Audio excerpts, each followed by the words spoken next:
आवश्यक सूचना। व्यूअर्स कृपया ध्यान दें, हमारी टीम राजपूताना टॉक्स इंडिया एक ऑनलाइन क्विज कंपटीशन करवा रही है जिसमें आप पार्टिसिपेट कर सकते हैं। पूरा मैटर डिस्क्रिप्शन में आपको मिल जाएगा। धन्यवाद।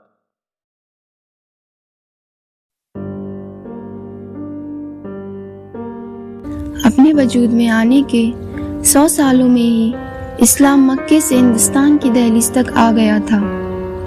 नेहरू अपनी किताब ग्लिम्प्सेस ऑफ वर्ल्ड हिस्ट्री में लिखते हैं, इस्लाम एक नई ताकत थी, नया विचार था जिसने अरब वासियों में जो एक तरह से सुप्तावस्था में थे एक नया विश्वास और जोश भर दिया। शायद यही कारण है कि इस्लाम बाकी मजहबों के मुकाबले दुनिया में सबसे तेजी से फैला। इस्लाम में से ही सूफीवाद की धारा फूट कर निकली जो वेदांत के रहस्यवाद से काफी मेल खाती थी। इसका भी आधार रहस्य यानी तज़व्वुफ़ था। सूफी लफ्ज की उत्पत्ति भी बड़ी रहस्यमयी है। अपनी किताब कंटेम्पररी वर्ल्ड ऑफ सूफीज़्म में सईद मनल शाह अल कादरी लिखते हैं कि सूफी लफ्ज अरबी और फारसी कुल 8 लफ्जों में से किसी एक से बना है। नमस्कार दोस्तों, मैं आपकी दोस्त हेजल आज लेकर आई हूँ एक नई वीडियो जिसमें हम जानेंगे हजरत निजामुद्दीन औलिया के जीवन काल के बारे में। उससे पहले वीडियो को लाइक करें, शेयर करें और चैनल को सब्सक्राइब करें। हजरत निजामुद्दीन चिश्ती घराने के चौथे संत थे। इस सूफी संत ने वैराग और सहनशीलता की मिसाल पेश की। कहा जाता है कि 1303 में इनके कहने पर मुगल सेना ने हमला रोक दिया था। इस प्रकार ये सभी धर्मों के लोगों में लोकप्रिय बन गए। हजरत साहब ने 92 वर्ष की आयु में प्राण त्यागे और उसी वर्ष उनके मकबरे का निर्माण आरंभ हो गया, किंतु इसका नवीनीकरण 1562 तक होता रहा। दक्षिणी दिल्ली में स्थित हजरत निजामुद्दीन औलिया का मकबरा सूफी काल की एक पवित्र दरगाह है। हजरत निजामुद्दीन औलिया चिश्तिया सिलसिला के सूफी हुए, जिन्हें महबूबे इलाही भी कहा गया। बदायूं में पैदा हुए और बाबा फरीद की सरपरस्ती में अजोदन रहे और बाद में दिल्ली चले आए। औलिया ने अपने 60 साल के जीवन में दिल्ली की रियासत को 3 सल्तनतों के हाथों में देखा, गुलाम, खिलजी और तुगलक वंश। औलिया कभी किसी के दरबार में नहीं गए, पर उनका प्रभाव किसी सुल्तान से कम नहीं था। हजरत ख्वाजा निजामुद्दीन औलिया का जन्म उत्तर प्रदेश के बदायूं जिले में हुआ था। ये 5 वर्ष की उम्र में अपने पिता अहमद बदायनी की मृत्यु के बाद अपनी माता बीबी जुलेखा के साथ दिल्ली में आए। इनकी जीवनी का उल्लेख ऐने अकबरी एक 13वीं शताब्दी की लिखित प्रमाण में अंकित है, जो कि मुगल सम्राट अकबर के एक नवरत्न मंत्री ने लिखा था। जब निजामुद्दीन 20 वर्ष के थे, वे अजोदर पहुंचे और सूफी संत फरीउद्दीन गंज शक्र के शिष्य बन गए, जिन्हें सामान्यतः बाबा फरीद के नाम से जाना जाता था। निजामुद्दीन ने अजोदन को अपना निवास स्थान तो नहीं बनाया, पर वहां पर अपनी आध्यात्मिक पढ़ाई जारी रखी। साथ ही साथ उन्होंने दिल्ली में सूफी अभ्यास जारी रखा। वह हर वर्ष रमजान के महीने में बाबा फरीद के साथ अजोदन में अपना समय बिताते थे। इनके अजोदन के तीसरे दौरे में बाबा फरीद ने इन्हें अपना उत्तराधिकारी नियुक्त किया। वहां से वापसी के साथ ही उन्हें बाबा फरीद के देहांत की खबर मिली। निजामुद्दीन औलिया बड़े ही खुले दिल के विचारक और हर मजहब को एक ही नजर से देखने वाले थे। उनकी इस बात से उस दौर के मुल्ला खासे नाराज थे, पर उनके ख्यालात लोगों तक पहुंच रहे थे, उनके दिलों में जगह बना रहे थे। दरअसल सूफीवाद का सिर्फ एक ही सिद्धांत है, इंसान चाहे किसी भी मजहब, जाति या रंग का हो, सभी की सेवा करना सूफी एक बात मानते हैं। अल खल्क़ व अयालुल्लाह माने सब खुदा के बंदे हैं और खुदा से इश्क तभी है जब उसके अयाल यानी बंदों से हैं। निजामुद्दीन औलिया कहते थे, इबादत से ज्यादा सवाब जरूरतमंदों की मदद से मिलता है। इसे उन्होंने कुछ इस तरह से समझाया है, खुदा की इबादत के दो तरीके हैं, लाजमी और मुतादी। पहले में खुदा का सजदा, हज और रोजे रखना, इसका सवाब सिर्फ उसको है जो ये करता है। मुतादी है दूसरों की मदद, लोगों से मोहब्बत, खुलूस और ईमानदारी से काम करने वाला। मुतादी के सवाब कभी खत्म नहीं होते।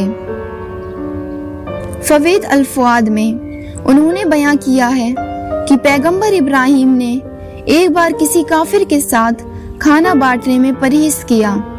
तब अल्लाह की आवाज आई, मुझे इसे जिंदगी देने में गुरेज नहीं था, तुम्हें खाना बांटने में क्यों है। वह अक्सर बगदाद के शेख जुनैद का बयान लोगों के बीच रखते थे, जिन्होंने कहा था, मदीना की गलियों में मुझे खुदा गरीबों के बीच ही मिला। निजामुद्दीन दिल्ली के पास ग्यासपुर में बसने से पहले दिल्ली के विभिन्न इलाकों में रहे।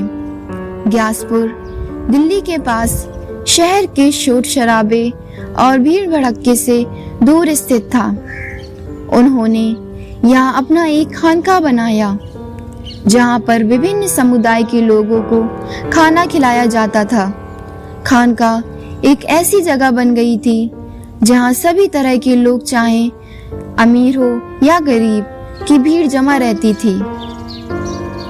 एक बार किसी ने उनसे पूछा कि खुदा तक जाने का रास्ता कौन सा है, तो उन्होंने शेख अबू सैद अबुल खैर की बात दोहरा दी, जितने रेशों से ये जिस्म बना है, खुदा तक जाने के रास्ते उतने ही हैं, पर सबसे छोटा रास्ता वो है जो इंसान के दिलों को खुशी देता है।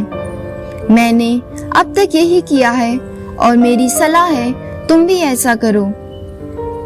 इनके बहुत से शिष्यों को आध्यात्मिक ऊंचाई की प्राप्ति हुई, जिनमें शेख नसीरुद्दीन मोहम्मद चिरागी दिल्ली, अमीर खुसरो जो कि विख्यात विद्या ख्याल, संगीतकार और दिल्ली सल्तनत के शाही कवि के नाम से प्रसिद्ध थे। एक बड़ा दिलचस्प किस्सा है जो उनके ख्यालातों की गवाही देता है। एक बार जब वो अपने खानका की छत पर अमीर खुसरो के साथ टहल रहे थे, उसी समय कुछ नागा साधुओं वहां से गाते बजाते हुए यमुना नदी की तरफ जा रहे थे। उन्हें देखकर औलिया इतने अभिभूत हुए कि तुरंत ही एक शेर पढ़ दिया, हर कौम रासत राहे दीनों किबला गाहे। मतलब हर मजहब का अपने अपने मक्का जाने का रास्ता साफ है। निजामुद्दीन औलिया गयातपुर में बसने से पहले कुछ समय के लिए खुसरो के नाना इमादल मुल्क रावत की हवेली में रहे, और एक समय पर वे पटियाला में भी इसलिए बसना चाहते थे कि वहां खुसरो की हवेली भी थी। यहीं से खुसरो का काव्यात्मक जीवन शुरू हुआ। वह कुछ भी लिखते पहले औलिया से दुरुस्त करवाते। खुसरो ने अपने 3 संकलन घुर्रत अल कमाल, वसत अल हयात और निहायत अल कमाल औलिया की नजर किए, और इन सब में उन्होंने खुदा और पैगंबर के बाद औलिया की शान में कसीदे पढ़े हैं। औलिया ने अमीर खुसरो के कलाम सुनकर उनसे कुछ मांगने को कहा, तो खुसरो ने अपने कलाम में शक्कर जैसी मिठास की चाह रखी। औलिया ने उन्हें कमरे में से शक्कर लाने को कहा और कुछ दाने खुद पर डालने और कुछ खाने को कहा। इसके बाद ऐसा माना जाता है कि खुसरो की शायरी एक नई मिठास के साथ दुनिया के सामने आई। भारतीय शास्त्रीय संगीत में ख्याल गायन खुसरो की ही देन माना जाता है, लेकिन खुसरो इसे औलिया की देन मानते थे। ये भी इत्तेफाक है कि खुसरो की मज़ार पर तूतिए मिकल मतलब मिश्री की डली लिखा गया है। औलिया के जाने के 6 महीने बाद ही खुसरो ने भी अपने प्राण छोड़ दिए। उन्हें औलिया की मज़ार के पास ही दफन कर दिया गया। साथ ही दफन कर दिए वह खत भी जो उन्होंने एक दूसरे के लिए लिखे थे। हजरत निजामुद्दीन औलिया की दरगाह दिल्ली में स्थित है। इनका उर्स रबीउल आखिर की 17वीं तारीख को वार्षिक मनाया जाता है। साथ ही हजरत अमीर खुसरो का उर्स शव्वाल की 18वीं तिथि को होता है। दरगाह में संगमरमर पत्थर से बना एक छोटा वर्गाकार कक्ष है। इसके संगमरमरी गुम्बद पर काले रंग की लकीरें हैं। मकबरा चारों ओर से मदर ऑफ पर्ल कैनोपी और मेहराबों से घिरा है, जो झिलमिलाती चादरों से ढकी रहती है। ये इस्लामिक वास्तुकला का एक विशुद्ध उदाहरण है। दरगाह में प्रवेश करते समय सिर और कंधे ढके रखना अनिवार्य है। धार्मिक गात और संगीत इबादत की सूफी परंपरा का अटूट हिस्सा है। दरगाह में जाने के लिए सायंकाल 5 से 7 बजे के बीच का समय सर्वश्रेष्ठ है। विशेषकर वीरवार को मुस्लिम अवकाशों और त्योहारों के दिनों में यहाँ भीड़ रहती है। इन अवसरों पर कव्वाल अपने गायन से श्रद्धालुओं को धार्मिक उन्माद से भर देते हैं। ये दरगाह निजामुद्दीन रेलवे स्टेशन के नजदीक मथुरा रोड से थोड़ी दूरी पर स्थित है। यहाँ दुकानों पर फूल, लोवान, टोपियाँ आदि मिल जाती हैं। अब विदा दीजिए अपनी दोस्त व हेजल को। अगर आपको ये वीडियो पसंद आई हो तो वीडियो को लाइक व शेयर करें और चैनल को सब्सक्राइब करें।